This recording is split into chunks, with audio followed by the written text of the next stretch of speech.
Welcome back to Legally Friends. I'm Zach, and of course, we have Amy.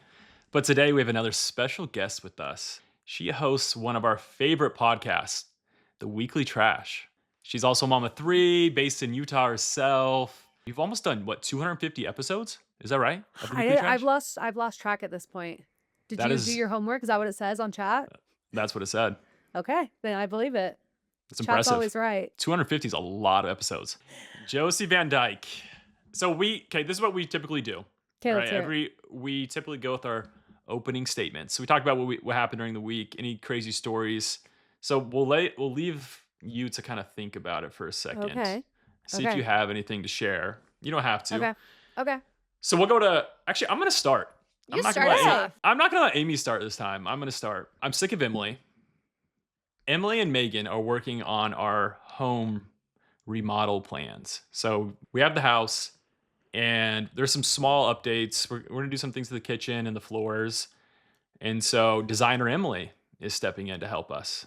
That's a new endeavor of hers, isn't it? Yeah, she's been doing it for like what?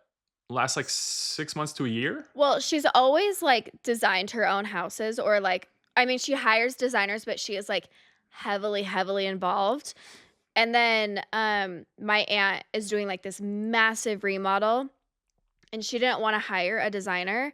And so she would call Emily for literally everything. And then Emily was like, you know what? Like, I'm going to do everything. So that's kind of how it started was with Got my it. aunt. And now she does like little projects for her friends. Got Yeah. it. Got it. And now So- she's helping you. Yeah, now she's Yeah. helping us.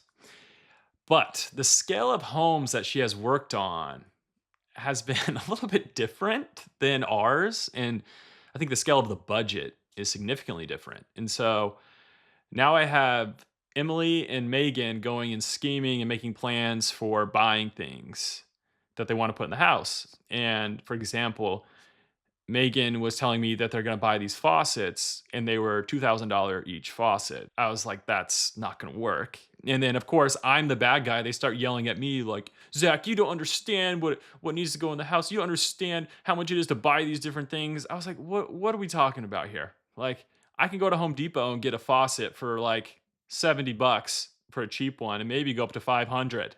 But it's the brand name. It's always it's not this brand. I'm like, who cares about the brand of a faucet? The Scala girls care. Yeah, exactly. The only people that will ever care. I said I have to approve every single purchase because I have to know what we're buying. And this isn't to be controlling. We can't afford $2,000 faucets. We can't And- afford the most high-end stuff. In Zach's defense, when it comes to home stuff, obviously it can get very expensive very quickly. And we're not the best with like keeping a budget. And so like Zach has to like be on top of it or else he's going to wind up with a bill and be like, what the F is this? And then Emily and Megan are going to be like, we didn't even know. So in his defense, like it is very much needed that he has to be like on top of it. And for context, a little bit more on the Scala sisters. They don't know how to look at a price tag. There's times I'll go to the store with Megan, pulls them in the car. I'm like, how much was that? Like, why can't you pick a different one? She's like, I don't know how much it is. Or she'll come back from the store. And I'll be like, how much did you spend at the grocery store? I don't know. I'm like, I literally cannot let her go to the store by herself because she always buys way too much. And Amy's known for this too. It'll be spend like $500 at the grocery store for 3 people. And it's like, what's going on? So Because when you're just shopping, it's like, and you're like, oh, that looks good. Throw it in. Oh, yeah, maybe I'll eat that. Throw it in. They're necessities. you take 2 bites and you guys are done. You throw it away. Anyway, so that's been my week. Just the home remodels, trying to keep everyone on track, being the bad guy. No matter the budget, I feel like that is how it goes when you're buying a home, building a home, renovating a home. That's just the way the cookie crumbles. Whatever. Josie knows about this. Her husband's in real It's estate. in the real estate, which is why I don't know if we should move, what should we do? Because our mortgage, we basically live for free, but like, this is not my dream house. This is not. So it's like, do we put money into this and like redo the whole house? Or do we save money and go build a house, but there's no land? It's like very complicated. I love where I live. I just wish I couldn't see my neighbor's backyard I want privacy. I want a view. That's why I do like where I live now, because it's like really pretty views. But I don't know, because we basically live for free. So I'm like, why would we leave? But then I also want to be a bougie little bitch and get the $100,000 oven, you You want As the know? you $2,000 should. faucets too. Yeah. Yeah. It's hard But You life. deserve it. That's what It's I true. said. It's true. That's what I said. Amy, what happened this week for you? I am currently in the market for a horse. I thought it's for a man. I was going to say, about time. Now I've given up on men. Bye bye. I'm just looking for a horse. What kind of horse? A quarter horse. I don't know what that means. What is that? It's just like a breed. It would be like looking for like a labradoodle or like a lab or What color is a quarter horse? Oh, they can be any color. Okay, do you have a preference? No. They can be okay. You don't have a Luckily, preference of color. thanks, Okay. Josie. Thank you, Josie, for being here to really just pull the answers out of Amy. Yeah. I want a gelding, which is a male horse that like got neutered. And a gelding can be any color. It doesn't matter. But this, would you like a little spotted one like that? Yeah, like a dapple horse. That's pretty. It's called a dapple. That looks like a draft If you horse. throw out one more horse term, I'm going to lose it. Sorry. She's passionate about something. I am passionate. Well, no one knows what you're talking about. A draft horse, a dapple horse. We don't know. It's just a breed. It's like But when we somebody wanna talks know. about their stupid doodles I that don't I wanna have know like an anymore. irrational fear of. Anyway, Okay. You love your horse. so I Let's want a land this gelding. plane.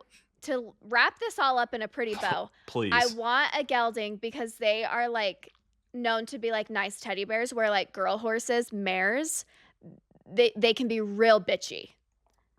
Which And I Another don't horse really- term. yeah. I don't want to. And they're sweet. Like I've ridden girl horses before, and they're nice, but like they have a stigma that they can be bitches. Do boy horses cost more than girl horses?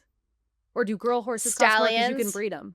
Stallions cost more because they're not neutered males. Is a stallion a boy or a girl? We don't know. A stallion is a I'm boy going with its to lose it. balls.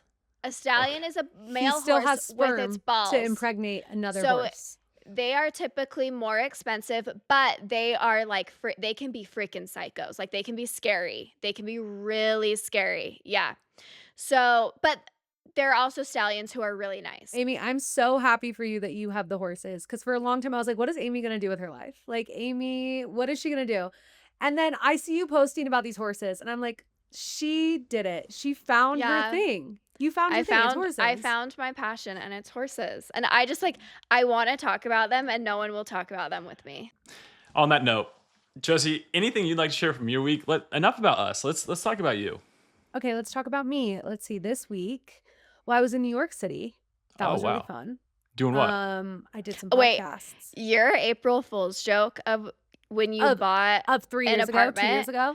No, I almost lit up and I was like, wait, why are these videos so old if you just bought it? But then I was like, it's an April Fool's joke. Rachel swiped up and she was like, not me believing this now when it's like an old video from like 3 years ago. And I was like, I'm actually insulted because I look so fugly in those videos. And I'm like, you think that's present day? Like, Rachel's the most gullible person on this planet. She by the is way. so gullible. When I first saw it, I was like, oh, she's doing like a montage of like when she first went to New York City. And I thought it was like going to get older and older to like present day. And then it never did. And I was Never like, did. oh, that's when I was like, it's a joke. No, that was my favorite prank I ever did. And I was so evil genius because I screen recorded someone's like TikTok of like a home tour of like an apartment tour. And then I like cropped it so it looked like it was mine. Yeah. I put a lot of thought into that. But then this year I was in New York on April Fool's and it like reminded me, I was like, oh, I need to repost this because I'm never going to be able to top that like ever. Yeah. So, but yeah, April, did you guys do April Fool's jokes? No. No. No. I'm Yeah, pretty I lame. didn't do one either. I didn't think- do We're it. not like big April Fool. Like I love pranking people, but like We should Not have on done April something Fools. a little better. I don't know. My But favorite anyway. pranks, Amy, are when you call and say that you're in jail. yeah, that was honestly That it's was good. unbeatable. Yeah, that was a good one. I'll never top it. Yeah. Okay, but something fun that we can talk about that happened to me is I posted a podcast clip because my friend Jessie, she was on Call Her Daddy, talked about her divorce, whatever. And the name of my podcast episode where I talked about my trip with Jesse, I titled it Call Her Divorced instead of Call Her Mm, Daddy. And I like so clever, right? I mhm. post a clip on my TikTok being like, call her daddy, more like call her divorced. And it hit the wrong audience. Okay. It hit the Alex Cooper fan audience. And they all thought I was Oh. saying that she was getting divorced. It has like 2 million views right now. And people are eating me alive, calling me like clickbaiter, rage baiter, like she's not getting divorced, like you're pathetic, like why would you make shit up? Like Oh, it's crazy. I thought you were gonna say that people thought you were getting a Oh divorce. no, no, no, no. They thought I was saying Alex Cooper was getting a Oh, divorce. I that would have never even entered my mind. Right? But Yeah. it that's what happens when your TikToks land on the wrong side of the internet because anybody who like knows the situation would have never even that would have never crossed Yeah. their mind. Yeah. But they immediately went to Alex Cooper, and now I have so many people who hate me and think that I'm, like, You have so the mean. daddy gang. Yeah, they're like, Hey, "You're starting rumors about Alex," like, Oh my gosh. it's crazy. People are so all crazy. That publicity is is good so publicity, That's what weird. I alright? said too. Well, and it was on my podcast clip TikTok page that I never checked, so I didn't even know it was happening, and then I Mhm. went and looked, and it was, like, 1,000,000 views, and I was like, "What is going on?" And just, like, all the comments of everyone being mad at me, and I was like, "Oh." Well, But I Mm. kinda loved it. I was like, "Any attention's yeah. good attention," you know? Yeah, Yeah, exactly. it's true. Okay, so I have a question about this. Yes. So, did you go with Jessie to like the Call Her Daddy studios? No, they wouldn't let Ugh, me. I was so rude. bummed. That whole trip turned out to be a complete shit show because once Jordan, like, filed and it, like, all blew up, they didn't want Jessie to be seen anywhere because we went to, like, go to parties and, like, do stuff, but then she wasn't allowed to be seen, so then we just, like, went to the hotel, and then they already had told me I couldn't go to Alex Cooper because, like, she could only have, like, 3 people, and it was, like, her publicist, her manager, and PR people. So I was like, "Then why am I here?" And I just flew home. It was so Hmm, depressing. That is that's too really bad. depressing. Yeah.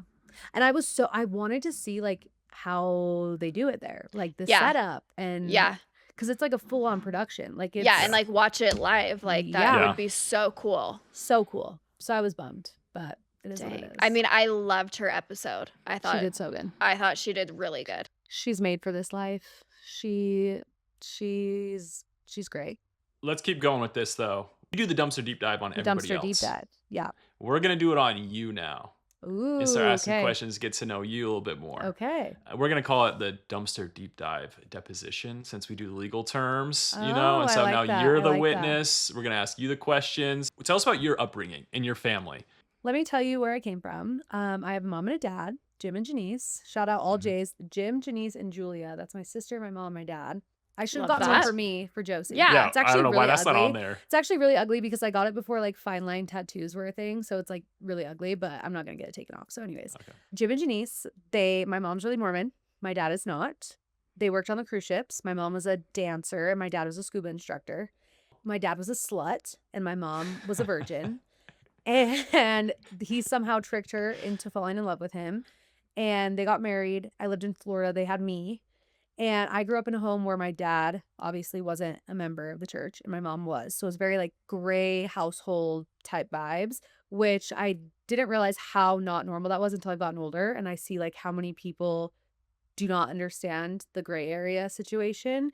Where to me, I'm like, it's not that big of a deal. Like it's just like whatever. Religion's But like what was whatever that? to me. What was that like growing up? Was it your mom pulling you to church every week? Was it or is it kind of No, up to you? they were super, like, supportive of each other, so my dad would come to church with us, Oh, that's really cool. but Okay. he just, like, wasn't a priesthood Yeah. holder, didn't do any of that stuff, but, like, he believed in God and he, like, read the Bible, but, like, he chewed tobacco and he drank and, like, weed and all those things, so, like, he never really wanted to be, like, an actual active member of the church, but he would come, he'd be supportive. So I didn't like think anything was that weird because I had friends whose dads weren't members, but like they went to church without their dads and it was like very contentious between the mom and the dad. But like that's just not how it was at all. It was like, oh, Sundays we go to church, but like we aren't really your typical Mormon family. Did that make you feel some type of way though? Like not being the typical Mormon family living in Sandy, Utah? The only time it did is when we would have, like, girls' camp and stuff, and they would talk about, like, your eternal family and, like, getting priesthood blessings before school and, like, all those things that I could not relate to. But if anything, it kinda showed me that people can still be good people and not be religious and not be in the church. So I think it was kind of like the best thing for me because I necessarily don't think I'm a religious person. Like I don't say I'm Mormon anymore. Like obviously my records are in there and I'm not gonna like take them out. But like I would never, even since I was a teenager, I would never be like, oh, I'm super religious. Like I've always just kind of been like a spiritual type person. And I never thought I was that bad of a person for that because I had examples in my life that weren't Mormon and that were really, really good people. And so I was like, oh, it's not that big of a deal. Where like my friends, that's their whole life. Like if they're not Mormon, they're a bad person. And I was like, that's so interesting. No, I mean, not to steal your thunder here to tell you a story, Do but it.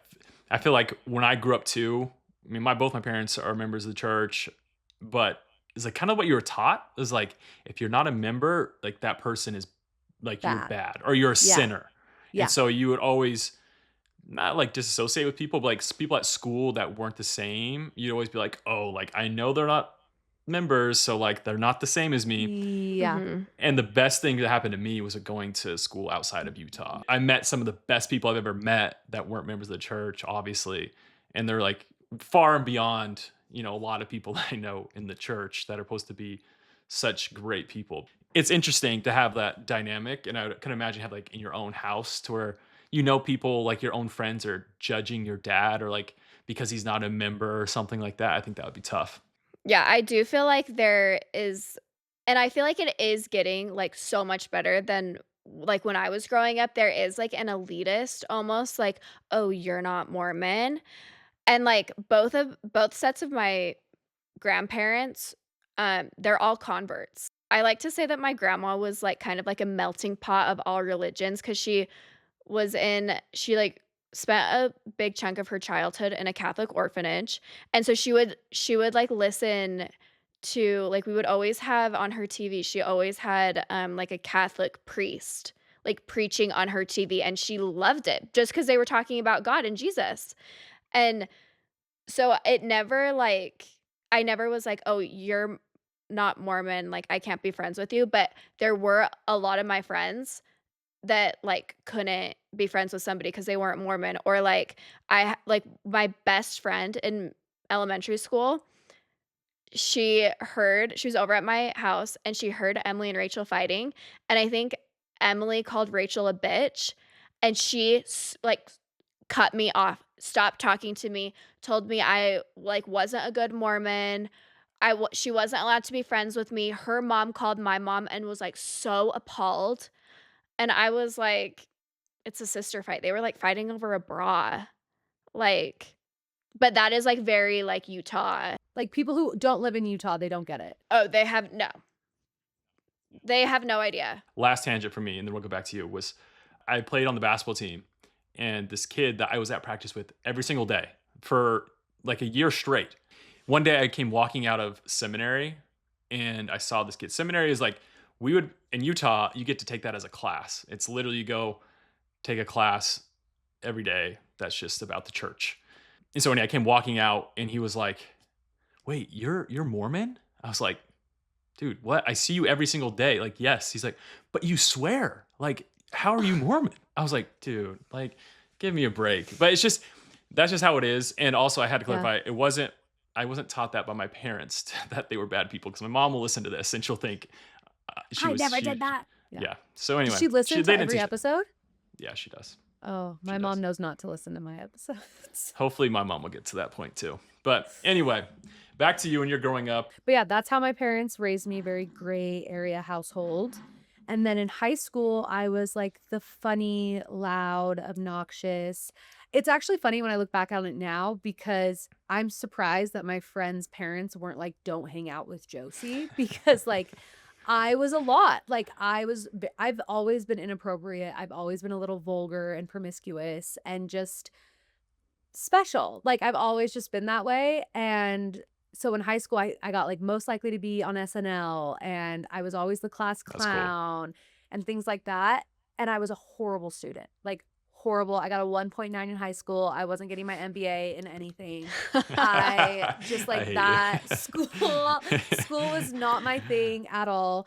But I played soccer like my whole life. And I was like, that's what I'm going That's to cool. do. I'm going to play college and I got a scholarship offer to BYU Hawaii, which again was like it was That's so cool. exciting, but also I'm not a BYU girly. Like Yeah. my senior year of high school is when I kind of experimented with partying, which in Utah partying is like not really partying, but like Mm-mm. I had a sip of alcohol for the first time and like I was being rebellious, okay? Which that's a Watch whole other yourself. story. Mm-mm. Um Clutching my pearls, Josie. yeah, yeah, I know. I was naughty, naughty girl. And so I was like, BYU, like, I don't know how that's gonna work, but Hawaii, like, that's gonna be so cool. But then my GPA was so low, they took it away. And I was like, oh.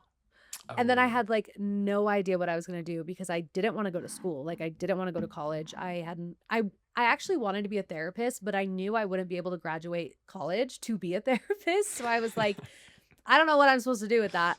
I just know I love talking to people and I think I could help a lot of people and I can read people's energy, but I know I'm going to fail school. So I just was like, I guess I'm just a loser. And then that's like when my mental health was like at its worst because I was like, I have no purpose. So like imagine like basketball's your whole life. oh, And for then like sure. all of a sudden you're like, what the heck am I supposed to do with my life? Like since I was 6, it was like, I'm going to play college soccer. Like I still feel like that, like, yeah. every day. Oh, I'm Just kidding. sure. I'm sure. It's like Yeah. it's a crisis. You like don't know who you Mhm. are anymore. You're like this was my whole identity. And so I like really really struggled and I like went down the party scene, lived in Salt Lake, which if you Sugar don't House? yes, yes. I'm like if you don't live Oh, in Utah, you don't know like Sugar House, the avenues like Notorious. yeah. Lived in Sugar House with some other girls from school and I just lived up that party life, but it was like it came from a place of just, like, insecurity and feeling so lost. It wasn't like, "Oh, I wanna have fun and I wanna be carefree and chill." It was like, "No, I'm so depressed. I just wanna, like, escape how I'm feeling." And so this is where the dark stuff comes in, Zach. So, like, buckle up. This episode contains discussion of suicide and mental health struggles. Please take care while listening and jump to minute 24 if this is triggering for you. I became extremely suicidal. And so then when I was living with these girls, almost I don't wanna say I almost attempted because I had my plan and I knew what I was gonna do, and I was writing my letter. And I wrote my letter and all my roommates were having a party upstairs, like, as I was doing this, like, going through my ideas and how I was gonna do it, and it was like, I had this, like, outer body experience where I, like, thought of my mom, and I was like, "I cannot do this to my mom, like, she'll be devastated, like, I just can't do this to her." So, I ripped up the letter, I didn't want anyone to find it, and I stuck it in my purse, and then I wanna say it was, like, Thanksgiving break or something, so I went back home, and I had my purse, and it was in my car, but my car was technically my parents' car, and my dad was a very much like a strict country Southern man, which is another reason why I wanted to leave my parents' house the minute I turned 18 because I was like, he's scary, I don't wanna live with him." But he was like, "I'm gonna go take your car for an oil change, give me your keys, like, I'm gonna take it." So he took my car, and being, like, the strict parent that he is, he went through my car and looked through every nook and cranny trying to find something, and my purse was in there, and he found the letter, and he taped it back together. Oh, wow. Yeah, like, he was intense. Taped it back together, and he read it, and he obviously was heartbroken. And he told my mom, and then my mom and him told me I had to move back home. And I was like, honestly, it was like the best thing ever that my dad found it, but obviously I was like so embarrassed and just like so confused because like I'm fine now. Like I'm not gonna do anything now. It's gonna be fine. But I knew like deep down I was still not okay. And that whole time frame is like kind of a blur. Like I feel like the memories of that time, I don't have a lot. But basically I got put on like suicide watch and I moved back home and then I, like, went down this path of, like, I'm gonna be a really good Mormon, like, that's gonna save me, I'm gonna go to my bishop, I'm gonna repent for my sins, like, all of that, and that's when my husband came into my life. I downloaded Tinder, which is not, like, a Mormon thing to do, and back then, like, mutual wasn't a thing, like, Tinder was the dating app. So, I downloaded Tinder, and I was with my roommates not my roommates, I was with my friends at the Village in Provo, because I still lived at home because my parents didn't trust me to be by myself. So I went and visited my friends at the Village and I was like, guys, I'm going to download Tinder. We're going to swipe right. And then whoever I match with, I'm going to tell them to get their friends. And like, we can all just like hang out and like make out. Like, very Right. like, just like, again, I was trying to be Mormon, but I was still a whore. Like, I couldn't help it. So I matched with my husband and I immediately message him and I'm like, hey, you get your friends and I'll get my friends and we'll all make out. And he responds, yeah, I was very forward. Like I had no problem being forward and flirty and a whore, basically. And he responded and he was like, oh, you sound great, but I'm going to sleep. Which is like so my husband's vibe. Like he's an old man. Like I love not that. like we're polar opposites. And his roommate, he told his roommate the message and he's like, well, let me see her friends. And so his roommate looked over at the pictures of my friends and of course they're hot. And he was like, no, you have to invite her over. And so he was like, okay, fine. I went over. We made out that night, Wait, just you? me and my friends. And it was like so awkward because we were all just kind of like, what's going on? And Yeah. my husband had just bought his first truck and he was like, do you want to go stargazing? And I was like, which is, code for like, let's go Yeah. make out. And Yeah. I was like, yeah, let's do it. And so I ditched them at this random house and I was like, bye. Like, I'm going to go make out with my return missionary. Like, see you later. And we went up to the mountains and they stayed back and watched Breaking Bad with his roommates, like so awkwardly. So did they make Yeah, they out with make the out. No, roommates? no, Oh, no, no. They were just like being your wing woman. Because they were goody two shoes. Like Got it. they were Mm. not about to do anything. They were just there to support. And I Right. told them, I was like, you guys don't have to stay here because I'm going to be out all night. Like I was like fully aware that I was going to be making out all night long. But the funny thing is I think we left his house probably at like 11 p.m., 10:30, 11. We did not kiss until like 4 a.m. Oh, wow. So you really were out all night. We really were talking all night. And then his alarm went off for the gym because he played college lacrosse. And so his alarm went off for the gym to like go work out at like 4:30. And I was like, wait, are we going to make out or what? Like we haven't made out. And then we made out. Oh my gosh. And then the next day we went on our first date. And then a year later we were married. Wow. And Wait, I love the that of us. story. That's a good That's so story. cute. Cute. I don't know. That's pretty but- cool. But that just shows like my level of I'm very confident and forward. I'm like, Yeah. I know what I want and I'm gonna get what I want and I want you, so we're gonna get married. I He love had that. he had no choice. Yeah, I he mean, it didn't paid- have a choice. Paid off. He had Yeah. no choice. Yeah, no. And we're still polar opposites. Has that forwardness ever got you in trouble? If anything, it's gotten me everything I've ever wanted. Really? Like- There you go. I feel like maybe some people might think it's trouble, Mm-hmm. like certain situations, but I also am not scared of confrontation either, obviously. So, like, if I get in a situation where being forward maybe gets me in sticky water and it's like it brings up an issue, to me, I'm like, oh, that was an issue that would have came up at some point. So now we get to like resolve it and work through it and get past it sooner than later. So I wouldn't say it's ever gotten me in trouble. It's just gotten me further in life. And my daughter is my mini, so I already know we're in for something. Because I wish I was more forward. Yeah, just get it all out there and Yeah. deal with it. Yeah.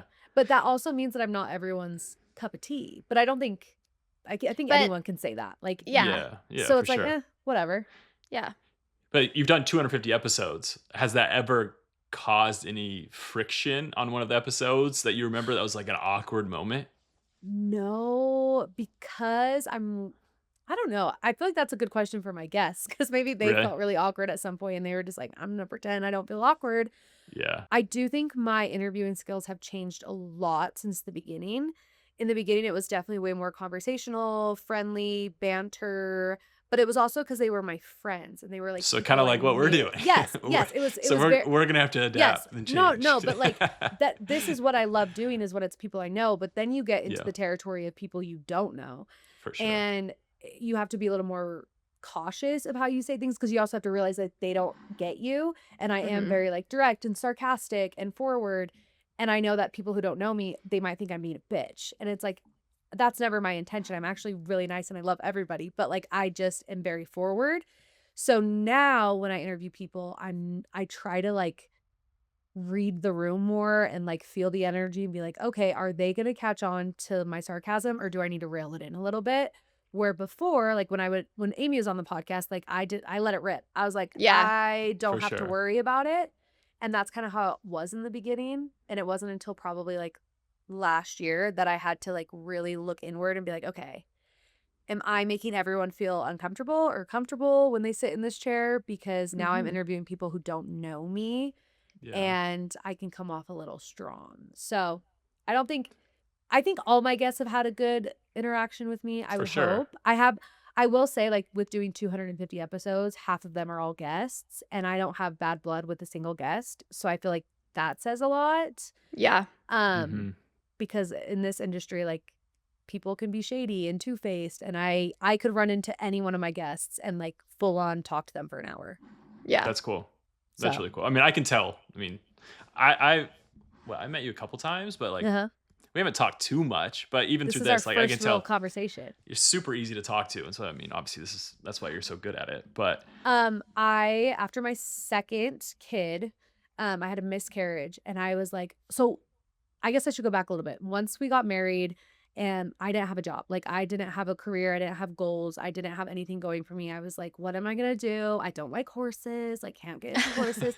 Like I was just like, there's nothing for me. Like I was just like kind of in the dumps. I went to aesthetic school, ended up hating being an esthetician. I just felt like the biggest loser.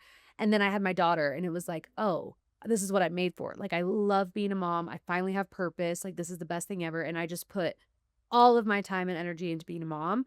And I lost that like funny version of me that I was in high school that like loved to like make people laugh and be a little crazy, a little vulgar because I can't really do that when I'm being a mom.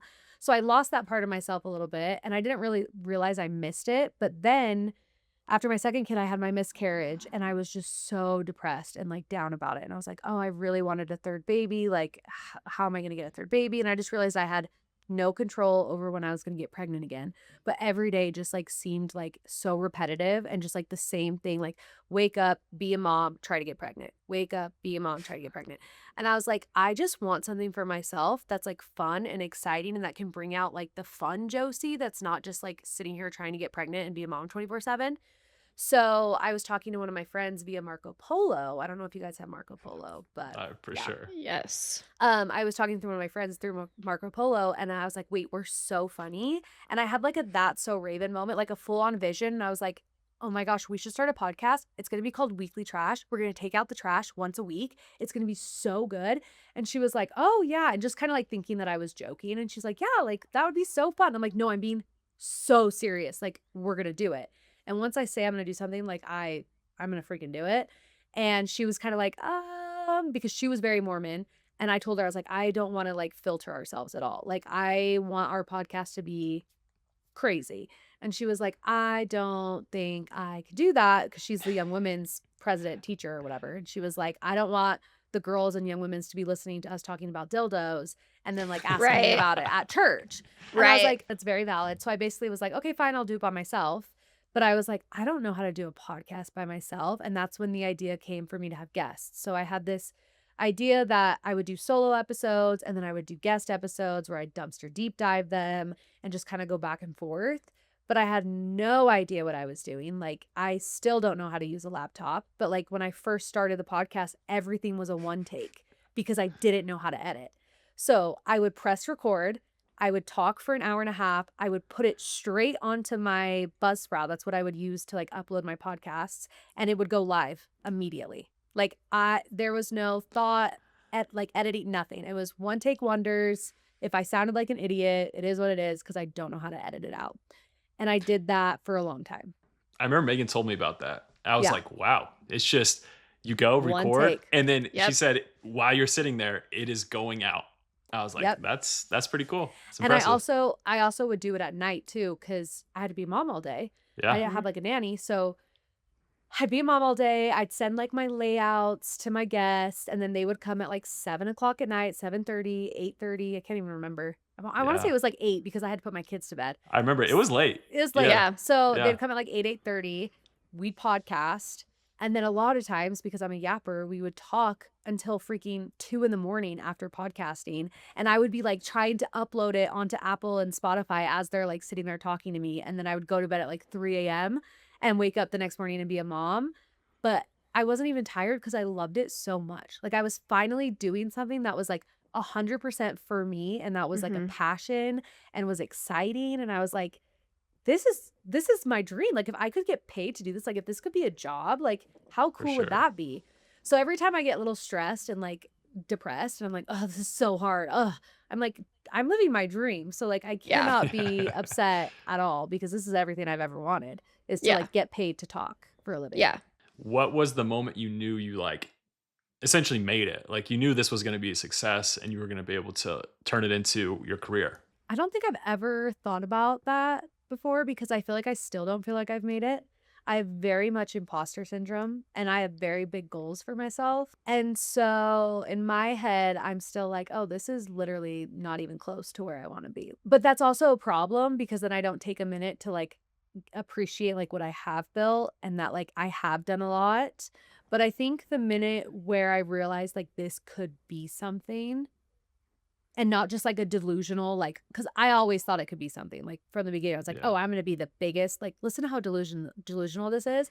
Before I even started the podcast, I emailed Dave Portnoy, Barstools.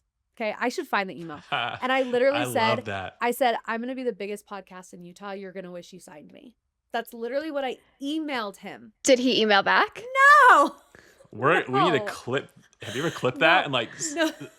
that is I literally legit. emailed him that because at that point, that's like when Barstools was like the Mm-hmm. shit, and like that Yeah. whole Alex Cooper situation was going on with Sophia, and I was like, oh, they need somebody on their team. Like, you're gonna want me. I'm gonna be the biggest podcaster in Utah. Like, I was Yeah. so delusional and so confident. That's cool. But the moment where I was like, okay, wait, no, like this like actually could be a career where I could make money Mm-hmm. was I had a brand reach out to me. It was probably like 6 months in and they were like, "Hey, like we want to like send you stuff and like pay for some ads." And it was like $60. Like it was literally nothing. And I was like, "Oh my gosh, like I can make money doing this. Like I can monetize off of this." And then I went to lunch with or dinner with Maddie Murphy, the host of Bad Broadcast. And she kind of told me I told her, I was like, yeah, this like company reached out. I got a couple of money, like a couple of sponsors, but it was like literally $100. And she was like, let me see your analytics. And so I like showed her my numbers and she was like, Josie, you should be making money. Like this is not, no. And that was when it clicked to me like, oh, I actually have something and this could be my career. So I always give credit to Maddie Murphy because she showed me that like this could be a real job and career. And I love her for that because I just was doing it for free, for fun, thinking, I was like, this is great.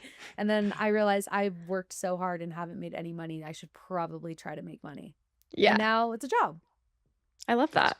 No, what you've done is like amazing. Like I remember so vividly, you like posted on Instagram and you were like, I'm thinking about starting a podcast. Like, would you guys listen?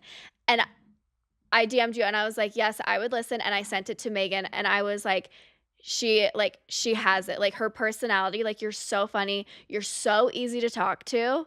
I'm like, she's gonna be like the best podcaster. And then I went on and my mom was like, why like you're going on a podcast? Like, and I was like, yeah, it'll be fun. Like, she's my friend from high school. Like, it'll be so fun. And now look at what you've done. Like, it's incredible. No, it's really cool. It's fun. And I mean, that's where I have to be go- like, oh, I did something. Because Yes, in my head, I'm yes, like, you no, did. I didn't do anything. But No, I did. no, you've I done mean, like so amazing. you definitely inspired us Yeah. to go for it because we Yeah. talked about you many times of like this is how she did it, this is how she got it going, and she started from just doing it, and by herself, no editors, Yeah. no nothing, and we are like, let's just go for it. She did Well, it, and like let's give it a try. that's how people have to do it. So many people try to make it more complicated. Like, oh, I need a producer. How about you even see if you like it? Like, how Yeah. about you just Yeah. like do it and see if it sticks before you put so much money into it where you're like, oh, that was a waste of time. Like, Mhm. I can't even count how many influencers and creators who have started a podcast and have quit within 2-3 months because it's like, Yeah. it has to be like a passion. It has to be fun for you. And it doesn't have to be perfect. Like you have to learn as you go. Like you will develop new skills. The more you do it, you'll evolve. Like technically when I first started, it wasn't a dumpster deep dive. It was just like, oh, well, let's yap. And then like, I think Mhm. episode 6 that I did with a guest, I was like, wait a minute, trash, deep dive, dumpster deep dive. Like things just like started to fall into Yeah. place. Yeah. And so I always tell people like when you start a podcast, the way you start it is probably not going to be the way it is forever. Like Mhm. it's gonna evolve, it's gonna Mhm. change, and it's just gonna get better and better and better the more you do it. It's like riding a bike. Like you just have to like practice and practice. Then once you get it figured out, you got it. You just Yeah. have to believe in yourself. Exactly. I think Amy gets sick of me because I send her messages about like things we should try or look at what they No, do. And I she do just, not get sick of you. You know who gets sick of you is Emily. that is true. I don't That's think why I don't Emily's send them cut to out anymore. for this life. No, Emily's like, what? Yeah. Yeah. She's got a lot of things going on. She's helping you with your house. She doesn't need to focus Exactly. on podcasts. Yeah, She and does- she's a designer. that's Emily's passion is Yeah. design. So Yeah. Yeah. you just got to find your passion. It's true. Yeah. But I'm curious, Zach, what made you want, so I guess I shouldn't be asking you, this is my interview, but what inspired you to start a podcast with sisters?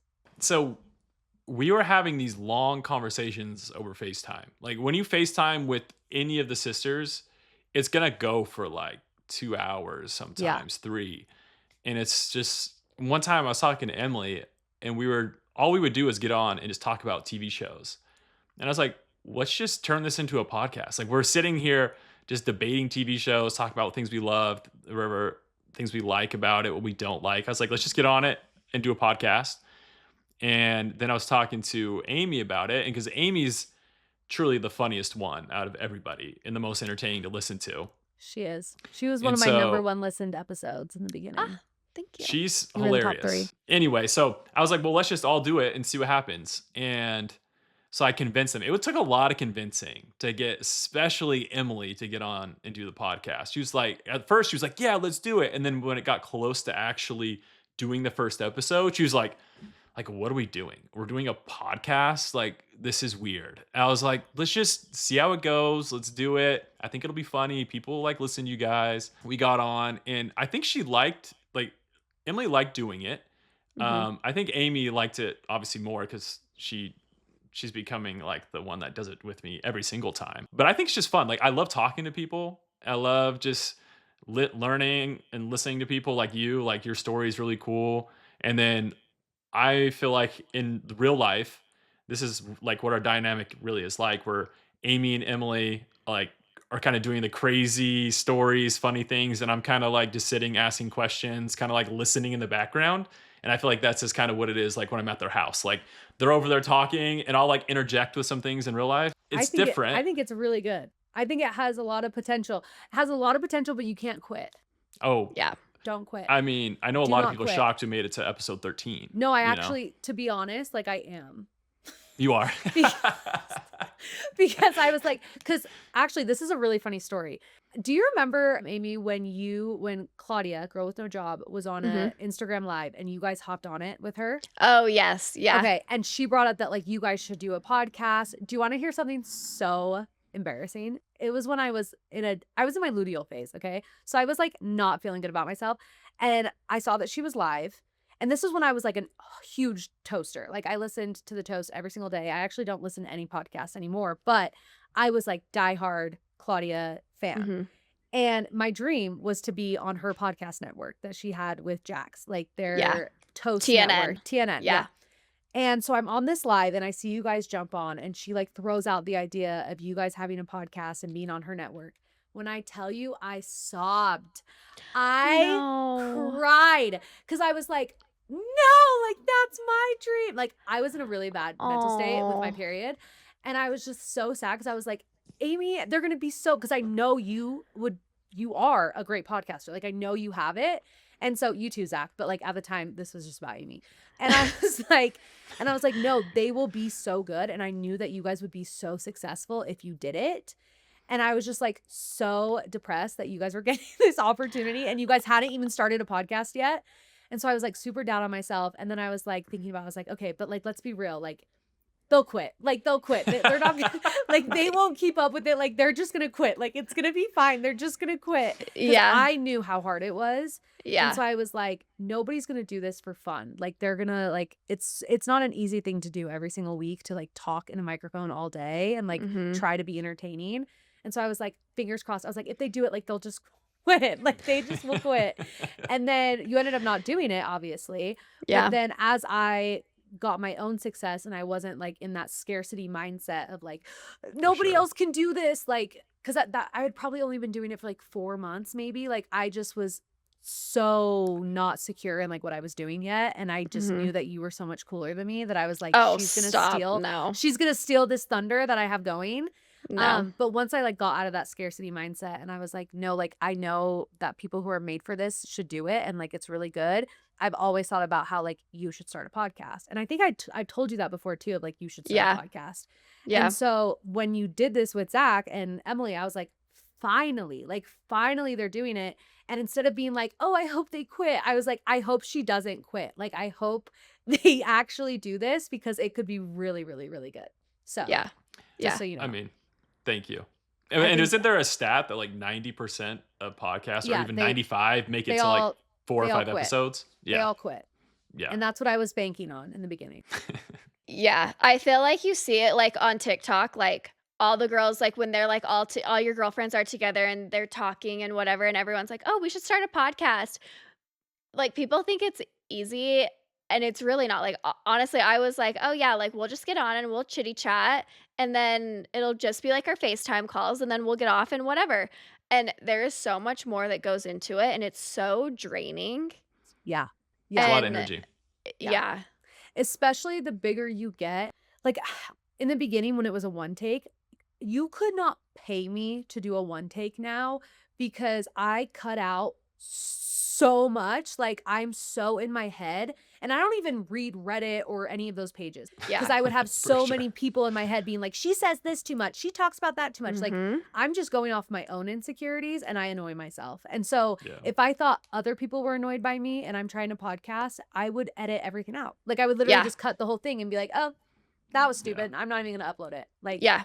you have to For like sure. get out of your head and be like, it is what it is.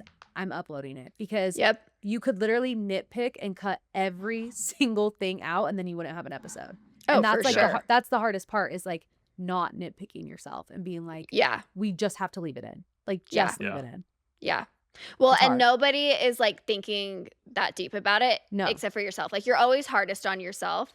And like even I'll still text Zach and be like, okay, like did I sound stupid or like should we take that out? And he's like, no. But like when you're sitting there like thinking about it and you like kind of like start to spiral and you're like, oh crap. Especially like me, I like really am hard on myself because like I'm still like dating to marry.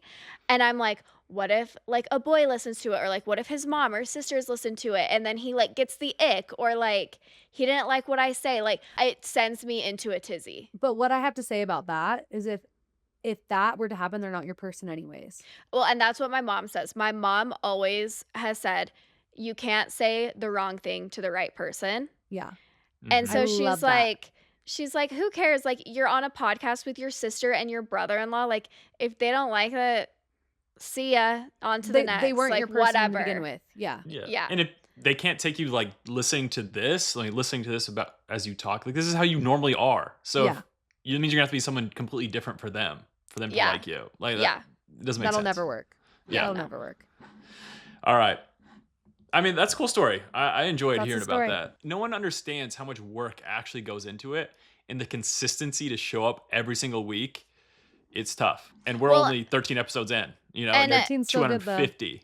Not only are you doing a podcast, but you're doing like you started doing live shows and you have like meet and greets. Like that is And 3 kids. So, And and you kids. have 3 kids and a husband and, 2 a dogs. family. Like yeah. that is insane that you're like doing these live shows. First of all, props to you because Thank you. I could never. You could. You could. No.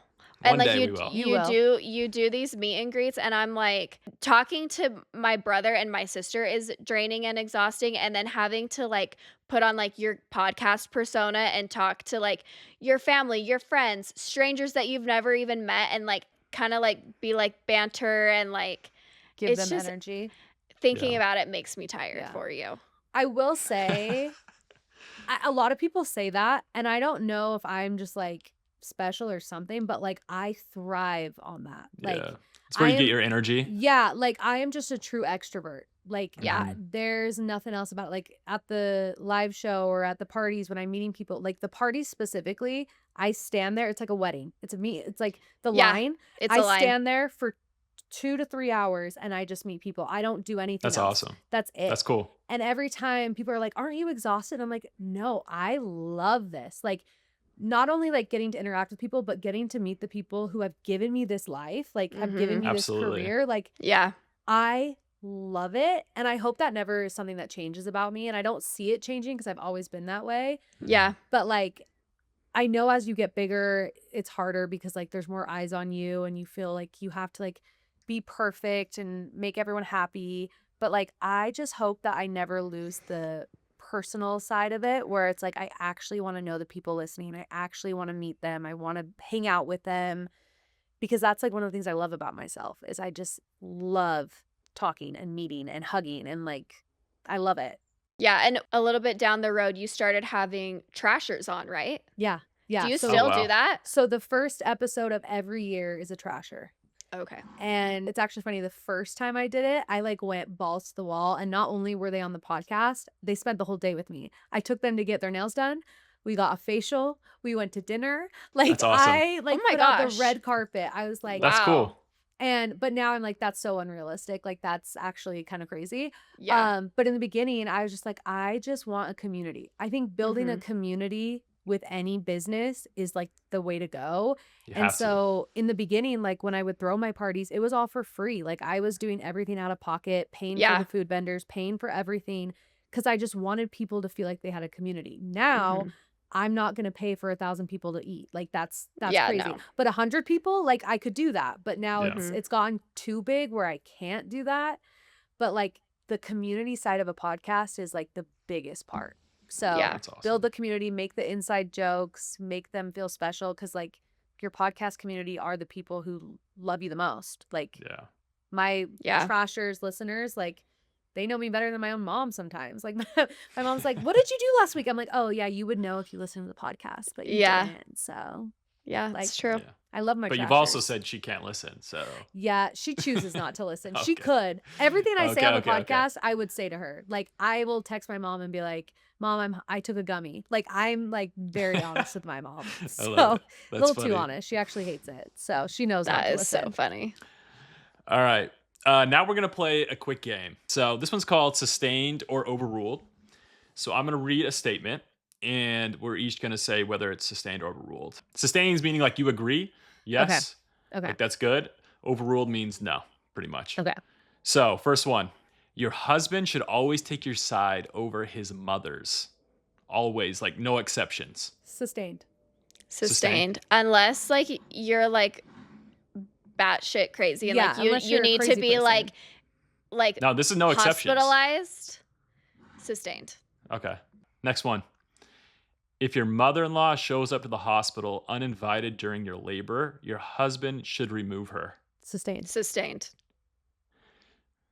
Really? Sustained. I'm just thinking about poor sweet Diane showing up to the hospital. Well, but with she would my never do this. mother-in-law, if my go mother-in-law ahead. did it, I wouldn't care because I love my mother-in-law. Yeah, But yeah. if I was in a different situation where I didn't like my mother-in-law, then my husband should be the one to take her out. But like if my mother-in-law right now, Katie, shout out, love you. If she came, I'd be like, bring her on in. She can hold the leg. Like I would love it. But there are women who don't like their mother-in-laws. Yeah. Oh, for and sure. that's where it's sustained. Okay. Grandparents do not have a right to see their grandchildren. It's a privilege, not a right. Object. Object. Yeah. What do you think, Amy? Which I think that's a hot take. I'm gonna say overruled. Oh, overruled. Sorry, not object. Overruled, you're good. Overruled. I got you. Yeah, overruled. I feel like unless your parents are pedophiles Abusers. or murderers, Yeah, like your kids should know their grandparents. I agree. I agree, but at the same time, and I agree overruled, but I could see situations where they just show up uninvited all the time, or they're trying to like Yeah. check your kid out of school to go do something. Okay. Yeah. Well, You now know we're what I mean? talking extremes. That's not. I I don't don't know, think that's Michael does crazy that. extreme. That's Michael not crazy does extreme. that. Like, I mean, he doesn't do it often, but Yeah. like sometimes he's like, I don't want to work anymore. Like, I think sometimes when he gets really overwhelmed with work, he's like, I got to take a beat for a couple hours. He'll go check the kids out. He calls it busting them out of school. He'll go bust them out of school, take them to lunch, maybe do a little Shields day, take them back, and then But he like, goes think back how to much of a work. bonding experience that is. Yeah, yeah. Like, to Exactly. me, it's like, I wish I had that kind of connection with my grandparents. Yeah, like Isla Rose at least once a week will text my dad and be like, "Papa, can you please bust me out of school today?" And he's like, "No, sweetie, like stay in school." But like I No, it's love that sweet. she like feels comfortable enough to be like, "Papa, come bust me out of school," like you Yeah. like you do like every couple months or whatever. Okay. So I I just hope say, my grandkids want to be with me that much. yeah, True. yeah. I say True. overruled. Okay. That might be a hot take, but I agree. A man who calls his mom every single day is not ready to be a husband. I say that's overruled. I talk I to my would mom say every day. overruled. That's Okay. like giving like toxic masculinity, where it's like, oh, you can't love your mom and be like overly nice. Like, you're not a real man if you do that. Like, that's not true. Yeah. But I will say, if you're calling your mom every single decision, Yes. every single Yeah. day, Yes. No, like make your that own could be a lot. decisions. But also like, I mean, If you're I just checking call in, Yeah, I yeah. I'm call always I checking in. can't make a decision without Michael or Shannon, so I guess. Yeah, yeah. but you're special. That's You get a But I'm get out just of a jail free girl. card. you get a I'm special just a girl, pass. so it doesn't count. Yeah. Yeah, it doesn't apply to you, does it? Going no contact with a parent is self-preservation, not selfishness. I'm gonna say overruled unless they're abusers. Yeah, that's what I was gonna say too. I say I that's just feel like nowadays we don't give our parents enough grace. Like, we immediately like yeah. go into victim mentality of like, because don't get me wrong, my dad, he was not the nicest dad. Like, I have very hard memories with my dad, but I also remember like he was trying for his first time. Like, I was his first daughter. He didn't know what he Yeah. was doing, and like I know his heart, and he has a good heart, and he never meant to like be as mean as he was. And I could, if I wanted to, my therapist could give me valid reasons to go no contact with my dad. For sure. But like, to me, I'm like, that's so not fair, because I know I'm gonna do things to my kids that they could go to their therapist and be like, my mom, she yelled at me one time and she told me she was gonna leave me at the park if I didn't hurry, and now I have abandonment issues. Like, Yeah. you could make any little deal a bigger deal and blame it on your parents. And I've seen people in my life do that, and they cut out their parents, and I'm kind of just like, that over that? Like, Yeah. that's why you're not talking to the woman who birthed you, who nursed you, who nurtured you, the father who paid for you and loved you and took, like, I just think we hold our parents on this like pedestal where their standards are so much higher than we hold ourselves. Mm-hmm. And then we just cut them out for a little something where it's like, are you perfect? Like, look at the mirror. Like, we Yeah. all make mistakes. But if Yeah. it's abuse or serious things, yeah. But if it's something silly, not even silly, something that you're like overreacting to, there's no reason to go no contact with the people who raised you. And Yeah. that's probably a hot take, but No, I agree. I think, as you mentioned, like our culture is becoming so like, oh yeah, just cut people off. If they're not serving you, cut them off. And like, Yeah. I hate that. What? Yeah. It's people have to very serve like, you? Like, I don't get it. I feel like people a lot of times will take like therapy terms or like therapy what's the word I'm looking for? Like tactics or something, and like kind of abuse it a little bit. And I just like legit, unless your parents are straight up any type of abuse, I just like genuinely, I don't see why you would have to go no contact. There are some people that I know that are no contact with their parents, and I'm just like, you're crazy. Like, you're crazy, and your parents have given you everything. And it's also your parents' first time being a parent. Yeah. And like, they're trying to go through life just like you are, and they deserve more grace. And unless Way more you're grace. perfect, Exactly. get out of here. Yeah. And as a Yeah. parent now, I can not imagine having my kids tell me they don't want to ever see or Oh. talk to me again. That would be No. brutal. And Brutal. over something that you didn't even realize hurt them so badly. Like, it was Yeah. never malicious. It was never Mhm. You're trying to look out intentional. for them or like lead them the right Yeah. route, save them Yeah. from a mistake or whatever it Yeah. is. And And they hate you. Ugh. Like, it's just, Yeah. that's not fair. so stupid. No. Okay, last one. Posting your grandchild on social media without the parent's permission is a violation of trust. Sustained.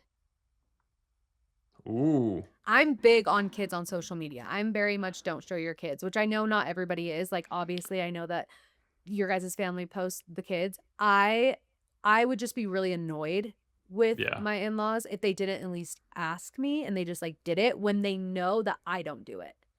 If Yeah. I did it, then it wouldn't bother me. But if That's what I was gonna say. but if they know I don't do it, no. Yep. That's what I was gonna say. If like they're like, oh, the mom posts them on social media, Then then yeah. like whatever.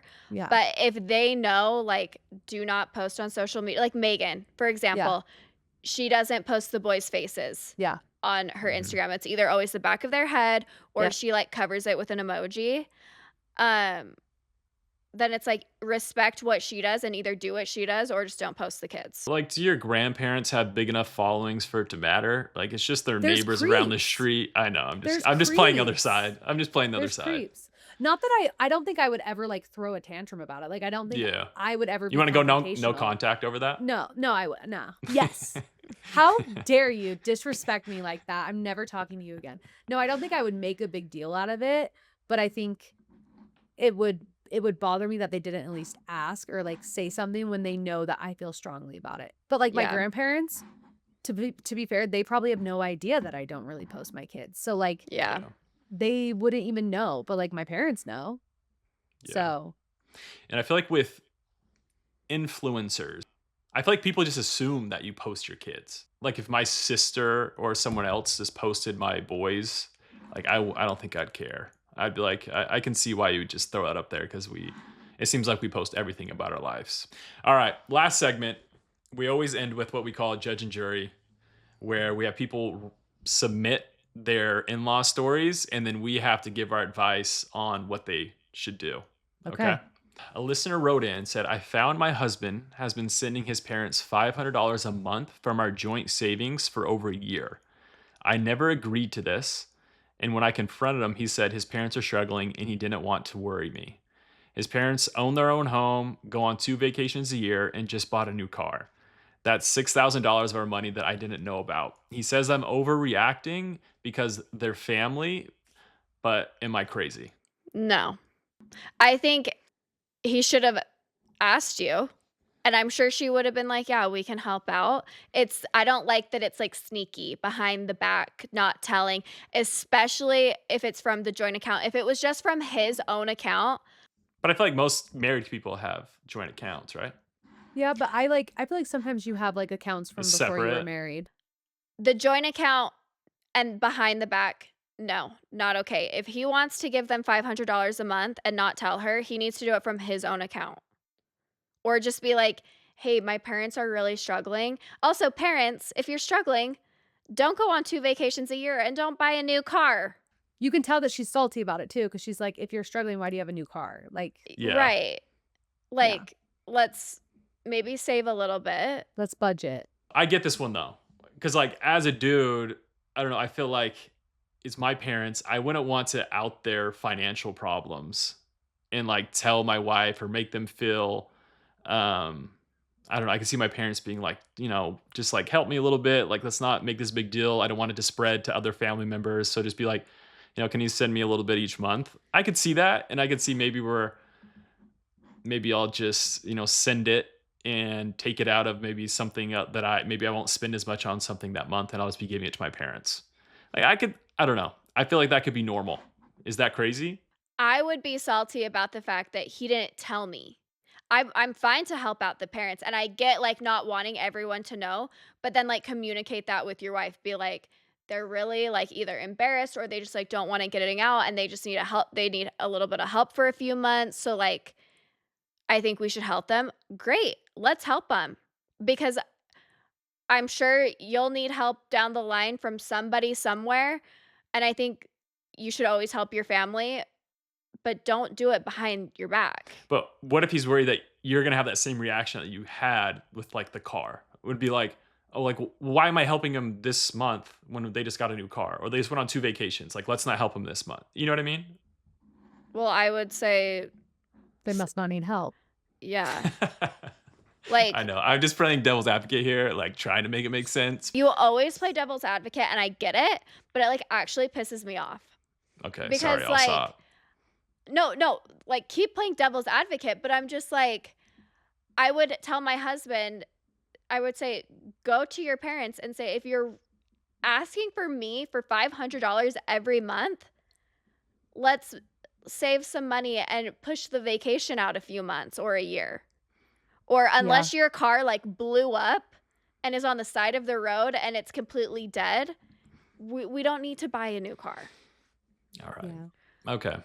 So guilty. Husband's guilty. Guilty-ish. Okay. Guilty-ish. Guilty for being sneaky. Don't be sneaky, Yeah. just be honest. How hard is it? I don't understand people who aren't honest. Just tell the truth. It's like, you could get so much farther. What's that face? Okay, You're Zach. honest all the time? Yeah. Amy, liar. Are you a liar? Liar, pants Yes. on fire? No. Amy's the biggest liar. You ask her about dates or like I am certain not. things. Okay. Okay, you're like tarnishing my character right now.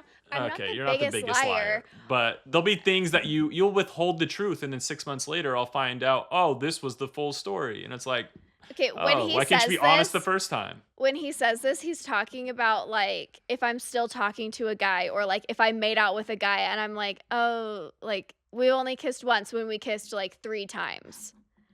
Like Mm. little white lies. Yeah, I love Yeah. to Tiny tell a ones. little I love to tell a little white lie, Little especially baby about ones. my dating life. But on serious stuff, no. You're not allowed Okay. to lie on serious stuff. That's the end of that segment. That's the end of the episode. Love it. Josie, thank Loved you for it. coming on. Of Everyone go course. listen to our podcast, follow the weekly trash. Yes. Obviously, the inspiration for us and for, I'm sure, a lot of other people. So it's cool to that's see how far sweet. you've come. Well, thank you. Anything you want to mention to close? No, just don't forget to take out your trash, y'all. Thank you, Josie, for coming on. That was like a really fun, like full circle moment for us too. I love your story and I love like learning more about you and how you started and everything. You can find us anywhere you listen to podcasts, Apple, Spotify, YouTube, watch us on YouTube. Find us on Instagram, Legally Friends, TikTok, Legally Friends, Amy Scala on Instagram, Josie Van Dyke, Weekly Trash on Instagram. And that was our episode. Thank you so much for listening. Bye. Bye.